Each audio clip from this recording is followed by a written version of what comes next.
Right. Hello, everyone. Welcome back to our fifth mental performance training video with me, Coach Busy. In the month of April, near the end of April right now, we are talking about reevaluating our goals, kind of a goal check-in for the video today. Quick recap, as per usual. Really good to talk about the stuff we worked on so far, so you guys can keep working on these things. December, our theme was Team First, Me Second, keeping in mind that we are working towards the same goal as a team with the same motivation in mind, regardless of anything else going on. Our January video, Game Day Mentality, preparing mentally for game day with as much effort as we do physically. Our February video was all about flow, making sure that we have the mindset that our skill set matches the challenge at hand, regardless of anything else going on. And then our March video was all about pressure and practicing gratitude with our anxieties and our worries, just to remind ourselves of why we can handle some big moments. To start our video today, we're actually going to take a look back to our first video. So in December, we talked about visualizing long-term success for the season. We thought about long-term goals, what we want the season to look like for us. Quick pop quiz. Raise your hand if you think you can accomplish your individual goals all on your own. Obviously, that answer is no. I hope no one raised their hand. Just as a reminder, and this is why we're looking back, mid-season point, just past the mid-season point, actually, after all the qualifiers. No part of your success so far this season and the success that you guys will have the rest of the season could possibly come on one individual alone or even two or three. Teams accomplish long-term goals together, and that's always a good reminder.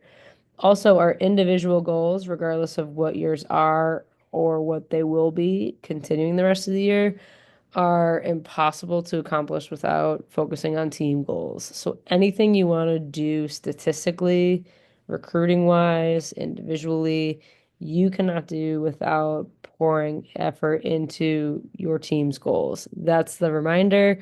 And I think that's really important to repeat. So, a little bit of reflection for our activity today. I want you guys to think about, take a look back at your season thus far. And I'm going to read all the instructions and I'll show an example and then I'll have you pause the video to do this.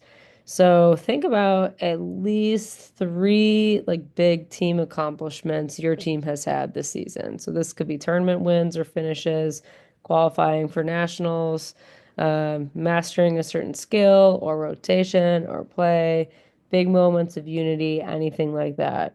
When you have your three, write those down, but as you're writing them down, and I'll show my example on the side. So my example there would be we got third at MEQ.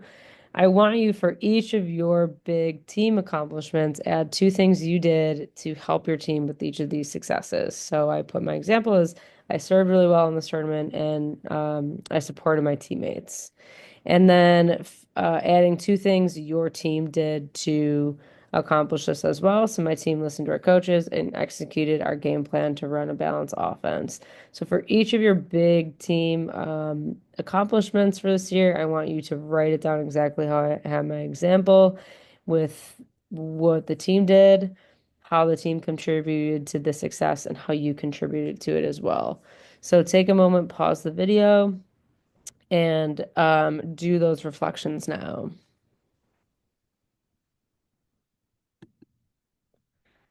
All right, let's debrief a little bit about this activity.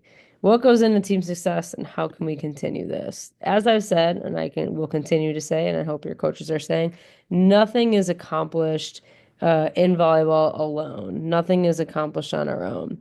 If you are watching this video as a team, if you guys decide to watch this as a team, I want you to go around and everyone share one or two of their individual contributions to your team success. So pause the video here, go around and share what you guys had written in the individual part. If you are watching this on your own, you can kind of reflect on that on your own, reread those. Um, I want you guys to also think about like what has gone well for your team so far and how you can continue to build on these championship habits. So anything you've built so far and the things you're doing to be successful, how do you continue to do that the rest of the year? If you're watching this alone or as a team, I want you to take a second and set two more long-term and realistic goals for the rest of the season. That could be winning a tournament. That could be a certain place you want to finish at nationals. Long-term goals aren't what we do each day in practice, but our championship habits is what gets us there. So it's important to kind of reflect on that and like reevaluate and reset these goals. So pause the video and kind of do these extra activities in our debrief.